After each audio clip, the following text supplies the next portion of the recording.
This is Lugudowski of WeAreChange.org. I'm here with Everett Stern, who is an HSBC whistleblower. Now, Mr. Stern, can you tell us what you found that HSBC was doing? Sure. What I found was criminal manipulation of the wire filter. So there are certain names that OFAC bans where certain companies and people we can't do business with.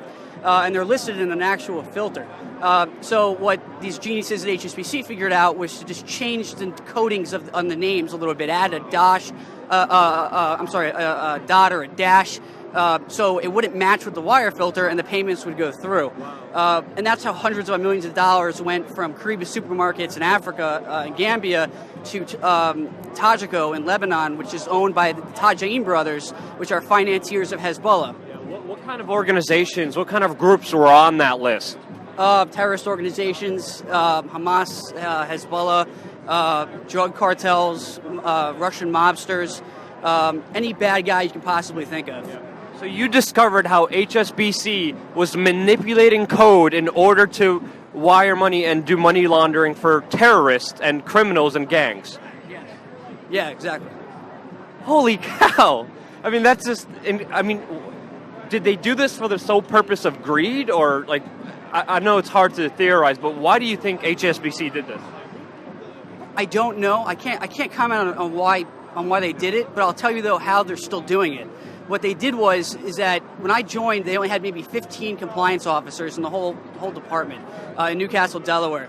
So what they did was they sold off their credit card division to Capital One, and they took all these debt collectors and customer service agents, and they fired them, and then they rehired them as anti-money laundering compliance officers, and with no AML experience, nothing, and they're still there now approving transactions, and they showed the government, oh wow, we have this huge anti-money laundering compliance program when the whole thing's a sham. There is no anti-money laundering program. Can you tell us how you found these documents, how you found this important, huge leak?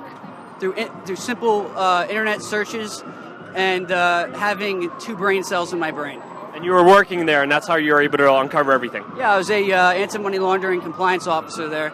Out of business school, I was a candidate for the clandestine service before I joined HSBC. And I joined October 2010. 3 weeks in, I started passing information to the CIA and was doing that for about a year. And my major thing I wanted to know is, becoming a whistleblower, how was that? What consequences did you face? How are you right now? Are you facing any legal troubles? What's happening with you coming out and blowing the whistle on this very important case? Sure. HSBC is threatening me with legal action. I really don't care. But it's a national security issue. My sole objective is to protect the United States of America. So I don't care. But we have, I have a massive legal team that is fighting them, and is filing with the government. There's an ongoing investigation against them now. It was hard though, becoming a whistleblower. A lot of people, until the media really started reporting on it, I would say until the Rolling Stone article, that's when, right when I was featured in Rolling Stone, that's when I had more of people supporting me, and they're like, oh wow, this guy's actually doing a good thing. Before it was, this guy is just, doing an off-end type deal. It's very hard. Was HSBC held responsible for their criminal activity?